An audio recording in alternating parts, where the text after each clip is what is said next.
Պարոն Նիկոյան, հակաօդային պաշտպանության համաձայնագիրը ազգային ժողովում է, այնուամենայնիվ քննադատությունները չեն դադարում, հատկապես ընդդիմադիրների կողմից։ Արդյոք սրանով մենք որոշակի առումով մեր ինքնուրույնությունը չենք զիջում եւ նաեւ մեր օդային տարածքը։ Ծանոթ եմ մամուլում եւ քաղաքական դաշտում շրջանառվող տեսակետներին եւ ուզում եմ այսպես ըմբռնումով մոտենալ եւ այն մարդկանց, ովքեր մտահոգություն են արտահայտում, եւ այն մարդկանց, ովքեր վստահաբար ասում են, այո, սա մեր երկրին պետք է։ Ես ուզում եմ ասել, որ այս խոսակցությունը, այս մասին մեր երկու պետությունների միջև քննարկումները սկսվել են դեռևս 20 տարի առաջ։ Կարելի ասել է, այն դեռևս այն ժամանակ 90-ական թվականներին, երբ սկսվեց համատեղ ռազմական համագործակցություն, արդեն խոսում էր այս մասին համատեղ հակաօդային պաշտպանության վերաբերյալ։ Տեսեք, խոսքը ինչի մասին է։ Մենք ունենք հայկական հակաօդային պաշտպանությունը։ Դա առայժմ ավտոնոմ է, ունի իր հնարավորություններ եւ գործելու է, դա մեր հրամանատարական սպայական կազմն է սպասարկում եւ դա աշխատելու է եւ գործարկվելու է միայն եւ միայն Հայաստանի Հանրապետության զինվորականների կողմից։ Բայց եթե դա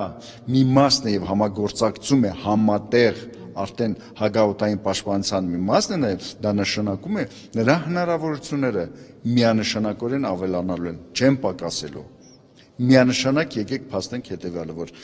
ամբողջովին գտնվել է մեր պետության, մեր պաշտպանության նախարարության, մեր սպաների հրամանատարության տակ եւ միայն գործարկելու են, սպասարկելու են Հայաստան Հանրապետության մասնակիցներ, մեր զինվորականներն են, բայց նա մաս է կազմելու ընդհանուր հակաօդային պաշտպանության, որը միայն ավելացնելու է մեր հակաօդային պաշտպանության հնարավորությունները եւ ինչու՞ չէ, ասված ոչարած է, այնպիսի իրավիճակներում եւ անհրաժեշտ է, որ ամբողջությամբ այդ հակաօդային պաշտպանությունը գործի, ապա դա շատ ավելի լավ կլինի։ Ղարաբաղը ընդգրկված չէ այդ փաստաթղթում, պարոն Նիկոյան, դուք մտահոգություն չունեք, քանի որ հենց սահմանը եւ խնդիրը Լեռնային Ղարաբաղում է հիմնական։ Ուրեմն տեսեք, մենք ինչ ենք ասում։ Մենք ասում ենք, որ այո, այդ համաձայնագիրը Հայաստանի Հանրապետության հետ է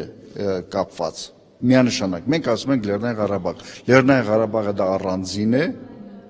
Մենք հոգալու ենք Լեռնային Ղարաբաղի հակաօդային պաշտպանությունը, ինքը ունի իր հակաօդային պաշտպանությունը։ Հայաստան Հանրապետությունը հոգում է նաև Լեռնային Ղարաբաղի հակաօդային պաշտպանության անխափան աշխատանքի եւ հնարավորությունների,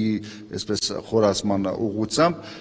եւ եթե այս պահին մենք ուղիղ ձևով ասենք եւ պնդենք, որ սա ծառայելու է Լեռնային Ղարաբաղի Հանրապետությանը, մենք դա չենք անի, բայց երբեք էլ չբացառենք, որ դա այդպես է լինելու։ Հայաստան Հանրապետությունը սրանով հանդերձ ավելի լայն հնարավորություն կունենա օգնել Լեռնային Ղարաբաղի Հանրապետության հակաօդային պաշտպանությանը։ Դա միանշանակ է։ Պարոն Նիկոյան, ըստ էության ապրիլյան այս քառօրյա պատերազմից հետո իշխանությունը մեծ հաշվով դասեր չքաղեց այդ օրերին, օրինակ հապկից էին հնչում դժգոհություններ, մտահոգություններ, հապկը չէր արդարացնում իրեն, բայց փաստորեն հապկից չստացած առավելագույնը կամ նվազագույնը մենք շտապում ենք այս համաձայնագիրը ստուգել։ Մտահոգություն չեք տեսնում, որ սա էլ է ունենալու։ Տեսեք, խնդիրը ինչու՞մ է։ Մենք ունենք որոշակի հնարավորություններ։ Այդ հնարավորությունը մեզանից որևէ մեկը չի խլելու։ Դա մեր հնարավորություններ են։ Այս համաձայնագրով կա հնարավորություն, որովհետեւ մենք ավելացնենք, մեծացնենք, խորացնենք, որովհետեւ ոչ բոլոր երկրներն են ի վիճակի ստեղծել ժամանակակից հակաօդային պաշտպանություն։ Հակաօդային պաշտպանությունը, այսպես շատ զոնդ, հակաօդային, այսպես ասած, հովանոցը դա շատ թանկ հաճույք է, դա բացարձակապես ժամանակակից տեխնիկայով զինված եւ մեր տիպի երկրները ամբողջությամբ ի վիճակի չեն ստեղծել նման կառույց։ Եթե կա հնարավորություն հապկի հետ միասին ունենալով մերը ավտոնոմ ինքնիշխան մեր հակաօդային պաշտպանություն եւ դրան գումարում ենք հապկի այդ հնարավորությունը, Ռուսաստանի հակաօդային պաշտպանության հնարավորությունը, որը իմիջիայլոց բավականին գերզարգացած է եւ արդիական է, ապա կարծում եմ մենք դրան պետք է միայն եւ միայն ոչ ունենք։ Տեսեք ինչ է, մենք կարող ենք խոսել, մենք կարող ենք դժգոհել մեր գործընկերոջից, ասենք ինչու եք սա դուք ուշացնում, ինչու եք զենք վաճառում մեր թշնամուն եւ այլ։ Մենք դա քննադատում ենք։ Եվ նորից մի բառ եմ ուզում ասել այդ կապակցությամբ եւ իզուր են դա ոմանք համարում որպես հակառուսական տրամադրություններ։ Ոչ, Մենք չենք բողոքում Թուրքիայից, մենք չենք բողոքում Իսրայելից, թե ինչ է Ադրբեջանի զենք վաճառում։ Մենք բողոքում ենք մեր ստրատեգիական պարտներից, մեր բարեկամից, թե ինչու եք նրան վաճառում։ Ուզում սա եթե բարեկամը բարեկամին հանդիմանում է եւ ճիշտ մտքեր ասում, դա երբեք չպետք է գնահատել հակա ինչ որ քայլեր։ Սա շատ նորմալ հարաբերություն, որ եթե խնդիրներ կա, ապա պետք է հրապարակեն եւ հստակ ասել, ինչը մենք արել ենք։ Բայց միևնույն ժամանակ մենք պետք է շատ հստակ հասկանանք, որ այդ հապկի եւ հայ-ռուսական ռազմական դաշինքի շնորհիվ է, որ ամեն դեպքում Ղարաբաղյան բանակը ունի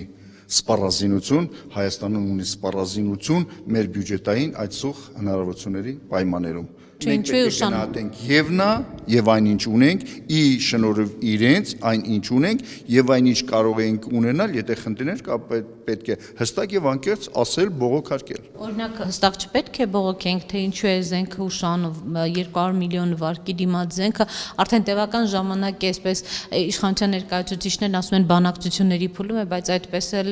կյանքի չի կոչվում, չի հասնում Հայաստան։ Ինչու կոնկրետ ժամկետներ չեն նշվում, սա էլ է գաղտնի։ Ժամկետներ, չէ, գաղտնի չի եւ այդ ժամկետները այս պահին որևիցե մեկը չի կարող նշել, շատ հասկանալի եւ բարձ պատճառներով, խնդիրը հետեւյալում է, որ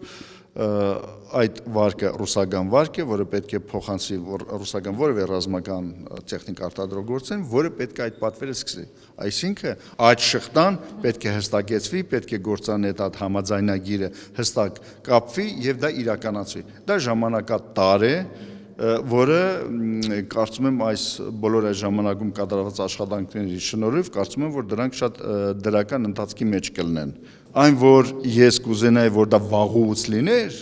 շատ ավելի վաղուց, նույնիսկ կուզենայի, որ այդ համաձայնագիրը կնքելուց առաջ է լիներ Հայաստանում, դա միանշանակ է։ Մենք բոլորս դա ենք ուզում, մենք բոլորս դա շտապում ենք, դա մեզ շատ պետք է։ Այո,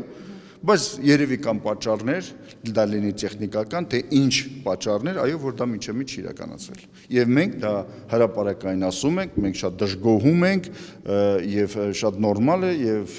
մենք շատ պահանջում ենք արդեն, որ կատարեք ձեր պայմանագրային պարտականությունները։ 3 շաբաթ առաջ կոռուպցիայի դեմ պայքար հայտարարվեց, պայքարը եւս 1 ամսով երկարացվեց, մենաշնորհների դեմ նաեւ պայքար։ Դրա շրջանակում մենք տեսնում ենք այս արդեն կառավարության նիստին գյուղնախարարության 3 փոխնախարարների աշխատանքից ազատում եւ տեսնում ենք նաեւ ծառայողական մեքենաների կրճատում, որ հիմնականում դրանք շահագործման ենթակա մեքենաներ չէին։ Չի ստացվում, որ արդյոք մենք էլի կարևոր խնդիրը թողած ընկել ենք երկրորդական խնդիրների հետևից։ Ընդհանրապես օպտիմալացում չպետք է լինի, օրինակ մարզպետարաններում, գյուղապետարաններում յուրաքանչյուր մարզպետ այսօր 3 փոխմարզպետ ունի, սա արդյոք նորմալ է։ Երբ տարիներ առաջ յուրաքանչյուր մարզպետ ունեցավ 3 փոխմարզպետ եւ փոխնախարարների թիվը այսպես աճեց, դա քաղաքական որոշման արդյունք էր, ոչ թե տնտեսական, երկկազմակերպչական, կառավարչական անհրաժեշտության արդյունք էր, այլ քաղաքական որոշման արդյունք էր։ Հիմա եթե կառավարությունը որոշել է, որ գնա այդ ճանապարհով, դա միանշանակ ողջունելի է։ Բայց տեսեք, ես ինչ եմ ուզում ասել, որ ըստ էության դրանք այնպիսի աշխատանքներ, որ յուրաքանչյուր կառավարություն դա պետք է հստակ իրականացնի դրանք եւ օպտիմալացման տեսակետից եւ տնտեսվարման, էկոնոմիայի տեսակետից դա կառավարության ամենօրյա հացուջուրը պետք է լինի։ Այդպես պետք է վարվի եւ դա ասենք հայտարարելու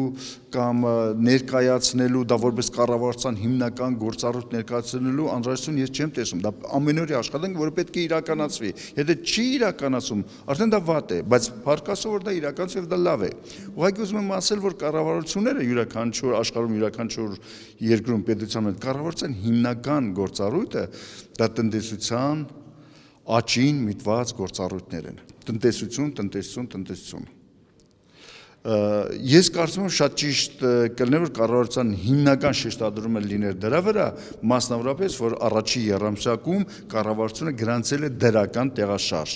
դրական տեղաշարժ տնտեսական աճի իմաստով։ Ես կարծում եմ սա է կառավարության հիմնական գործառույթը, որի շուրջ կարելի է խոսել, որի շուրջ կարելի է բանավիճել, որը կարող է ցույց տալ այ ինչ գործողությունների արդյունքում, որ ունեցանք այս առաջի եռամսյակում ունենք տնտեսական աճ, կանոնները որովհետև չէին փոխվել։ Տնտեսական աճ ունեցանք, դա նշանակում է կառավարությունը կարող է արդեն հրապարակային հետևություններ անել, որ շարունակել է սաղությամբ, որպեսզի կիսամյակի կամ տարվա կտրվածքով տնտեսական աճը կարողանանք պահպանել։ Իսկ այս ինչ դուք առաջարկում եք օպտիմալացում եւ այլն, դրանք արդեն երկրորդական են համեմատած այն ինչ ես ասեցի։ Դրանք պետք է կառավարությունը իրականացնի առանց այսպես հայտարարություն, ամենօրյա աշխատանք պետք է լինի այդ ուղղությամբ։